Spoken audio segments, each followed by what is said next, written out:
बोले निकालो होए तो तूने मेरी दो अखियां के लिए हमेशा अरे पूजा बनाए तो होए मेरी दो अखियां के लिए छोड़वा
परीक्षित महाराज ने उसकी बात कही तो कलियुग महाराज बोले महाराज आप तो व्यर्थ में हमसे नाराज हो गए। हमने तो आपसे कुछ कहा भी नहीं, जवाब दिया कहा नहीं। अरे तुमने इन बैलों को और गाय को मारा है, ये कौन है? जवाब दिया आपने हमें अब गुड़ी को देख ली, हमारे घर को देखे नहीं। गुड़ कौन से आपके?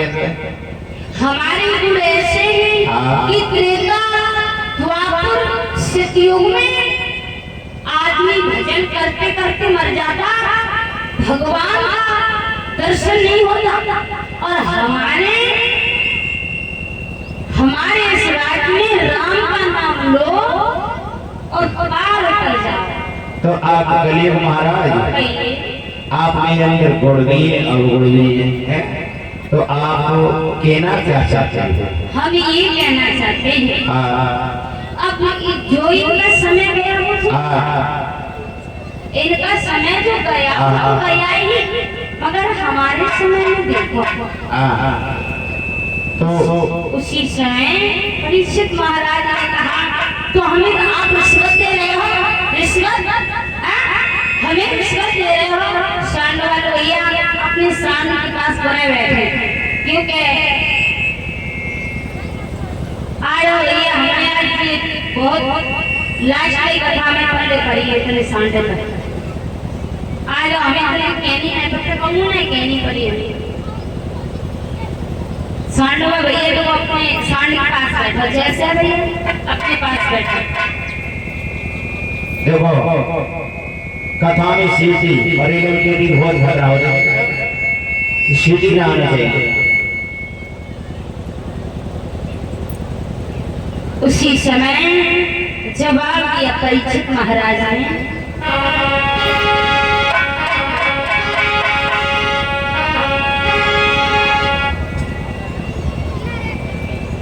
हेलो हेलो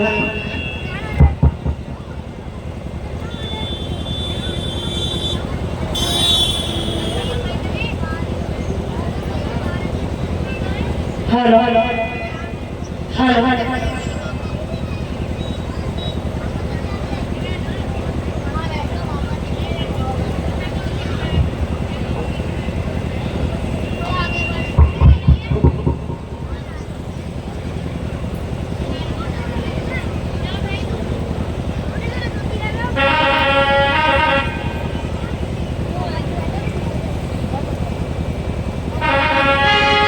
क्या समझ लिया इतनी जल्दी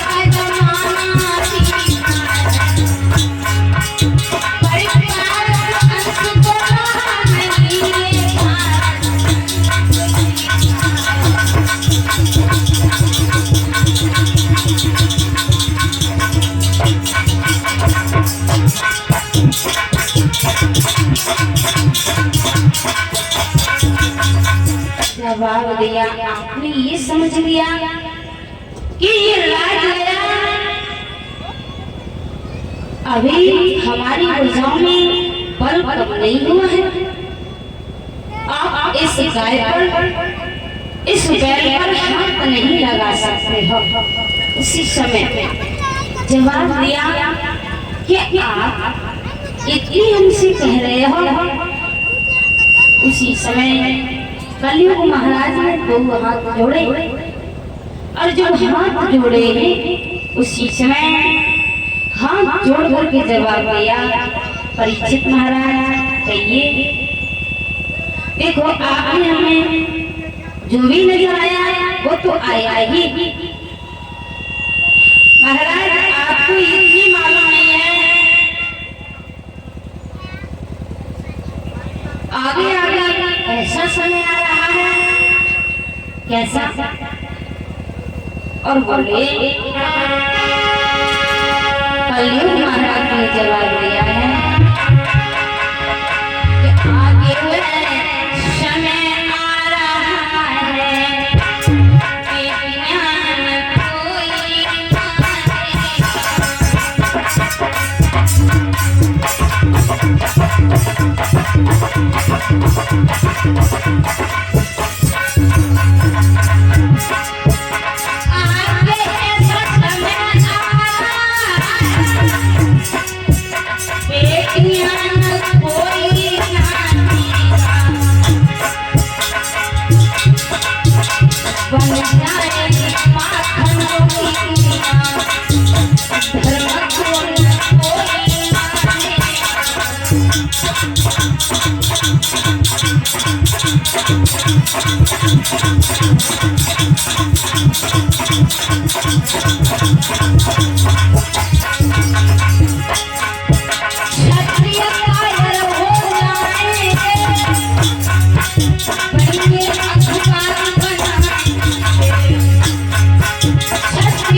जवाब दिया कलयुग महाराज ने, परीक्षित महाराज आप तो इस राज्य के राजा हो, तो हमें भी कोई रहने के लिए स्थान दे दो।